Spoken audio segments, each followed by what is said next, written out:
Assalamu alaikum. In today's video, we are looking at another brilliant game of Mikhail Tal which he played against Velimirovic. In this game, Mikhail Tal was playing as a white, so he started the game with the c4, now c5, b3 and now knight to c6. This is symmetrical variation of English opening and it is a very awkward type of opening because in the chess we are always taught that if your opponent does not go for the center, then you should go for the center. But in this game, no one is going for the center, and that's why this position looks awkward. Well, Mikhail Tal continued this game with the bishop to b2, now e5 going for the center, and now Mikhail Tal played g3 preparing this bishop to g2.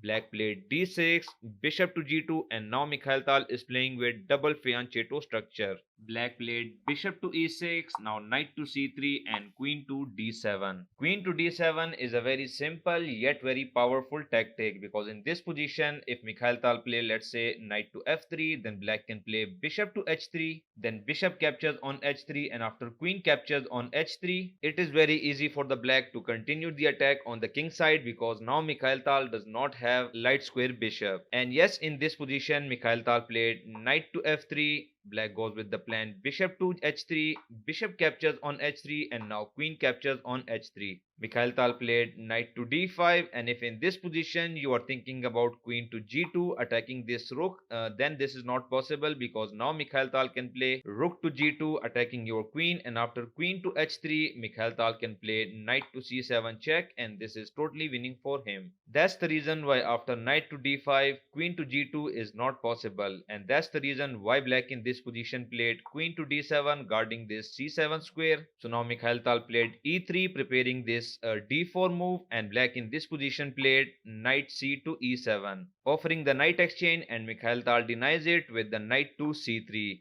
Black in this position played knight to f6 developing his knight and in this position computer is suggesting that Mikhail Tal can play this d4 move. But first Mikhail Tal saved his king with the castling on the king side. And now black played e4 stopping this d4 move but with the tempo attacking this knight. So Mikhail Tal saves it with the knight to g5 and now this is a pawn sacrifice by the black. Because now if you try to save this pawn let's say with the queen to f5 then Mikhail Tal can play knight to b5 giving away his knight and if you capture it then knight captures on d6 is just winning for Mikhail Tal because now you can play king to d7 but after knight captures on f7 again this is just winning for Mikhail Tal and that's the reason why after knight to g5 black didn't play queen to f5. Instead of queen to f5 black in this position played d5 attacking the center and Mikhail Tal accept the pawn with the c captures on d5 and now black in this position played queen to f5 because now if Mikhail Tal tries to play let's say knight to b5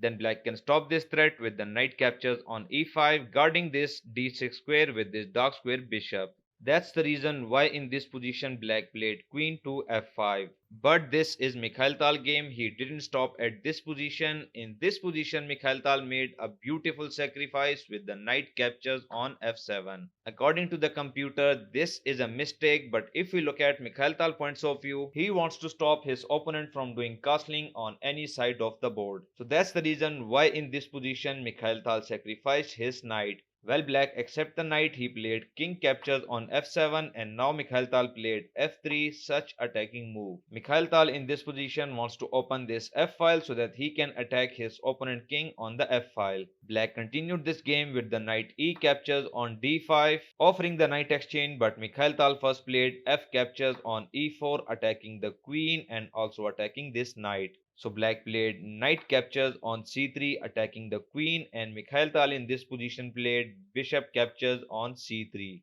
But let's see what happens if in this position Mikhail Tal play rook captures on f5. Then black can play knight captures on d1 and let's say we play e5 attacking this knight. So now knight captures on b2, E captures on f6 and after G captures on f6 this position is totally winning for the black because he has two extra minor pieces. So that's the reason why in this position Mikhail Tal captured this knight with the bishop captures on c3. So black played queen captures on e4, queen to h8 check and remember you cannot capture this queen with the knight because this knight is pinned to the king because of this rook on the f file. Black played king to e6 so now queen to h3 check.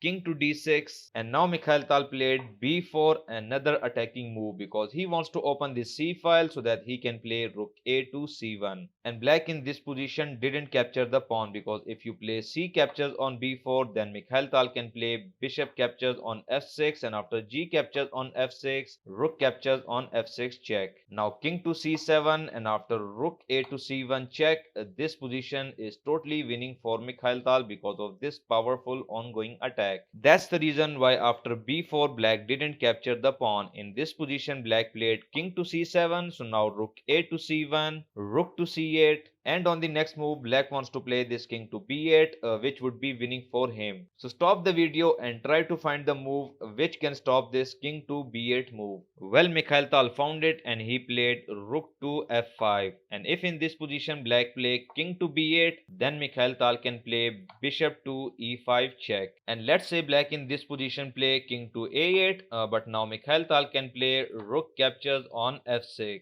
and this is not the exchange sacrifice because if in this position you play g captures on f6, then queen captures on c8 is a checkmate. So let's say in this position you didn't capture the rook, instead in this position you play queen captures on f5, but again queen captures on c8 check. Now queen to b8, queen captures on b8 check, king captures on b8, and after rook to f7, Mikhail Tal is winning this position because of the extra material. So that's the reason why after rook to f5, why black didn't in this position played king to b8. Black in this position played queen to g4, trying to exchange this powerful queen, but Mikhail Tal didn't want to. First he played bishop to e5 check, and after king to d7, Mikhail Tal played queen to f1. He is threatening this queen to e3 check or queen to b5 check, attacking this b7 pawn. That's why in this position black played queen to e4, guarding this d3 square and also guarding this b7 pawn. So now Mikhail Tal attacks this queen with the rook to c4, now queen to c6, and Mikhail Tal played queen to f3, threatening some nasty discover check. So black stops it with the queen to e6,